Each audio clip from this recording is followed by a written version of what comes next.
کسی بھی خاص مقصد میں کامیابی کے لیے صرف اور صرف ایک تسبیح کا وظیفہ، جس کے کرتے ہی کامیابی آپ کے قدموں میں ہوگی۔ السلام علیکم۔ یقین کامل کی میری تمام محترم بہنوں بھائیوں، امید کرتی ہوں سب لوگ اللہ تبارک تعالیٰ کی رحمت سے خیر و عافیت سے ہوں گے۔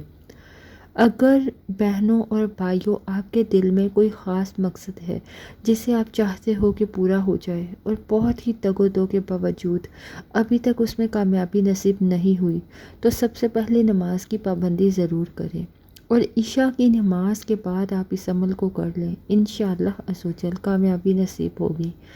عشاء کی نماز پڑھنے کے بعد جائے نماز پر بیٹھے بیٹھے آپ نے اول اور آخر 11 مرتبہ درود پاک پڑھنا ہے۔ درود ابراہیم پڑھ لیں تو بہت ہی اچھی بات ہوگی۔ کوشش کیجئے جو مرد حضرات ہے وہ یہ عمل مسجد میں بیٹھ کر عشاء کی نماز کے بعد کریں تو زیادہ بہتر رہے گا۔ خواتین تو گھر میں کر سکتی ہیں۔ نماز عشاء ادا کرنے کے بعد اول اور آخر 11 مرتبہ درود پاک پڑھ لیجئے گا، اور اس کے بعد درمیان میں آپ نے سورہ بقرہ کی آخری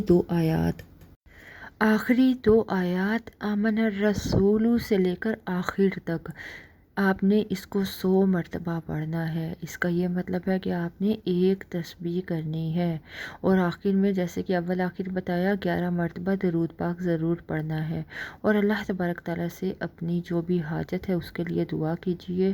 ان دو آیات مبارکہ کو پڑھ کر انشاءاللہ ہر دعا قبول ہوگی، اور آپ کو آپ کے ہر مقصد میں کامیابی نصیب ہوگی جس کا آپ تصور بھی نہیں کر سکتے، جو آج تک کامیابی آپ کو ملی ہی نہیں ہوگی انشاءاللہ۔